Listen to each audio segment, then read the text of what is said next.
What's up guys, welcome back to the channel. Today we're going to look at the most effective straight ankle lock in BJJ.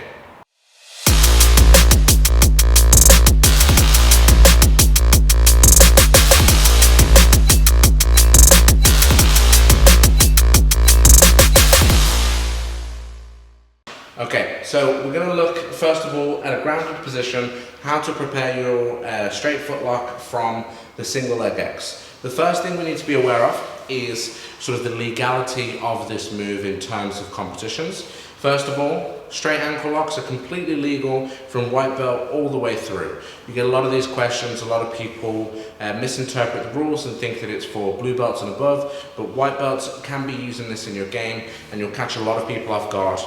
People aren't used to being attacked on their feet, especially early on in BJJ. There's a heavy focus on upper body submissions, arm locks, shoulder locks and chokes.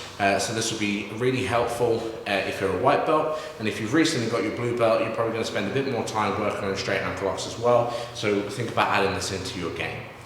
Next thing we need to be aware of is reaping the knee, the dastardly knee reap that will immediately break someone's leg if you ever do it. I'm only joking guys, it's completely fine. But in terms of the rule set, what we're not allowed to do is pass my foot across my partner's center line.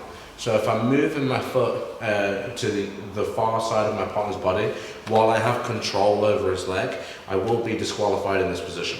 If it just goes towards the center of his belly here, then the referee will tend to stop the match and bring it back and then give you a penalty by signifying this motion here. So again, if I just demonstrate that from standard, so in the standing position, I'm here in my single leg X, my toes are flexed outwards. Here, it's completely fine, there's no pressure on the inside of my partner's knee. If I start to flex my feet across and I'm turning Tyrone's knee inwards, now I'm going to get myself disqualified and I'm putting pressure on the outside of his knee.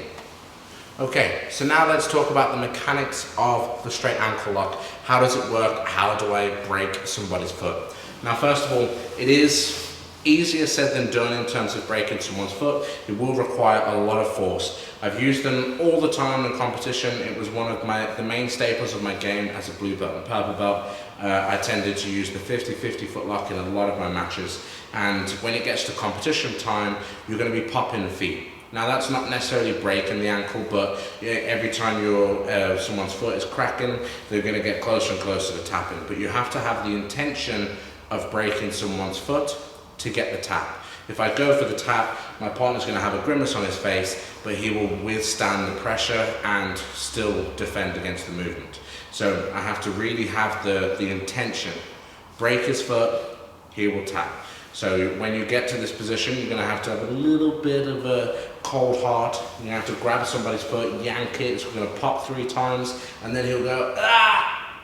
And then he taps, I win the match. So first of all, what I'm trying to do from this point is I place a wedge underneath his ankle and then I'm applying pressure at the top of the toes. Your straight ankle lock works in this fashion here, and then what I'm doing is just simply my shoulder will be here at the top of his foot. I'm bringing his toes down towards his heel. Now as I place pressure here, this is where the foot lock is going to work. Now what will happen is my partner will raise his hips to alleviate the pressure of the foot lock. You see? So as I'm trying to push this, his hips are going to bridge up. So that's one of the key components in finishing your ankle lock, is keeping his hips pinned to the ground. So first of all, I need to grip low enough to get the ankle lock in place. Second of all, keep his hips pinned to the ground so we can't bridge and alleviate the pressure. Now, let's get into the setup. So I'm in the single leg X. I have a heel on the hip, my toes are flexed pointing outwards so I don't reap his knee and immediately explode his leg, right? Now what will happen, a trained response in the single leg X, is for my partner to split my feet. So we'll push that foot to the floor and he'll put his hips across towards the other side. As he does that, that will give me the space to enter my leg underneath my partner's so I can move into essentially a shallow X guard or potentially a reverse single leg X. So now I can stretch this away, and what this has done here is it creates more space, moving Tyrone's leg down and away, so now I can bite lower down on his Achilles. So now I can start wrapping through and falling towards my shoulder in a very powerful position. Now, one other thing that's very important to understand is that footlocks are very subjective. If you ask one person to teach you a footlock and 10 other people, you'll probably find 10 variations of how people like to footlock. So what I'm showing you today, I'm going to try and give you a few outlooks on how to apply the footlock, but again, you'll find what fits best in your game and how best to apply the transition. So once I get towards here, I've got my foot in place, I'm moving my partner's leg away, and now I can get a much shallower grip coming down towards his ankle. Now what I like to do is go as deep as possible and get my create a V shape in my arm so that my forearm is coming up high towards the top of my chest. Now I can go grab it onto the gi or just grab onto my fist and start pulling him back in this motion here. Now this is already putting the footlock on, you see? So I have two pressures here. I need to work my invisible jiu-jitsu again. These are the things that you can't see, but Tyrone is certainly feeling. I'm pushing him away with my legs, creating extra pressure, and I'm leaning back, pulling my hands up actively towards my chest. These are very subtle movements that you can't quite see, but my partner or your partner will definitely feel. Now, the next thing I need to do is step on Tyrone's hip, because still here, if I lean back to apply the pressure, he can raise his hips. So I'm going to fold to my shoulder, and at the same time step on his belly. Now, I'm curling my toes to make sure he can't move it easily, so I'm pressing into his hip from here. Now again, if I want to finish, I can go straight back in this motion here, so I'm bringing my hands up towards my chest, and my shoulders are going to arch backwards at the same time as I pressure with my feet. Boom. And there's a very simple straight footlock from there. We can also start to work into a belly down variation. So if I start to extend, taking my knees off the ground and falling towards my forehead, we can come into, again, another very, very powerful entry to that footlock.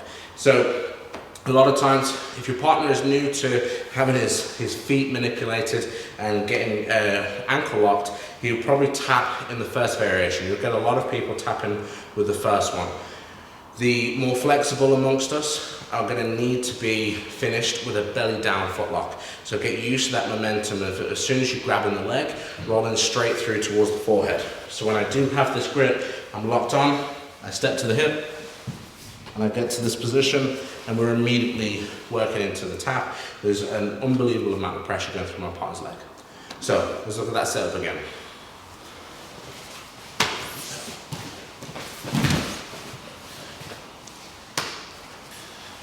Now, one thing we need to be aware of is how to get to this position. So how do we set up that sort of grounded position where I've entered into his legs? We can go from a sweeping situation in the single leg X, or we can try to do this from a standing position as we're passing the guard. So I can choose to sit back in many cases as well. A lot of people will urge you to try and pass the guard, especially if you're watching this as a white and blue belt. Focus on your guard passing and then use your footlocks from bottom position, so we can also come up on sweeps. So I'll show you today how to enter in from the single leg X. So if we're here in an open exchange, the first thing I'm looking for are grips, and if I want to get to the single leg X, we can go from shin to shin, or the option I'm going to show you guys today is just going from a basic tripod sweep. So first thing I need is connection. So I grab onto his collar, I catch his ankle. When I'm catching his ankle, we're creating some action and reaction. So I'm going for almost like an ankle pick, not necessarily to score the takedown itself, but just to get my hips closer and underneath my partner. Grip, ankle pick, and I base my elbow onto the floor, just slide my foot in towards his belly, ready to start working my tripod sweep. Now, when we're finishing this tripod sweep, our feet have landed in the perfect position with my knee on the inside already, you see? So now I can bring myself in, scoot, start rolling up, and getting my finish right away. Let's look at a different angle. So I immediately connect to my collar grip, I'm leaning across towards my left hip, I'm trying to glue my hand onto that ankle, and I'm coming up towards my knee. Again, creating a little bit of pressure with that collar grip. This will allow me to put my forearm to the ground and then slide my hips underneath my partner's to step onto his hip. Now, one of the easiest sweeps we use in Jiu-Jitsu is your tripod sweep. We have 3 points of contact, one on his ankle, one on the ankle, and then a push-in motion at the hip. I put my partner's hips towards the floor, my knee is already underneath Tyrone's, so now I'm ready to start shooting my footlock, get a nice high grip. Lock, roll up to the shoulder, step, and then again we're creating that motion here. I grab onto my fist and pull.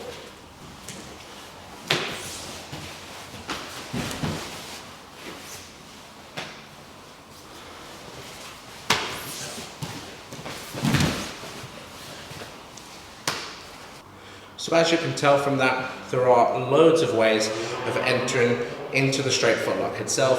We can go from top position, bottom position, even from standing, start using guard pulls to get underneath your partner's hips. But the first thing we need, inside position, then we're going to change to get to the single leg X with a shallow hook, and then we can start working on our straight footlock, whether it's just a roll into the shoulder or the belly down straight footlock as well.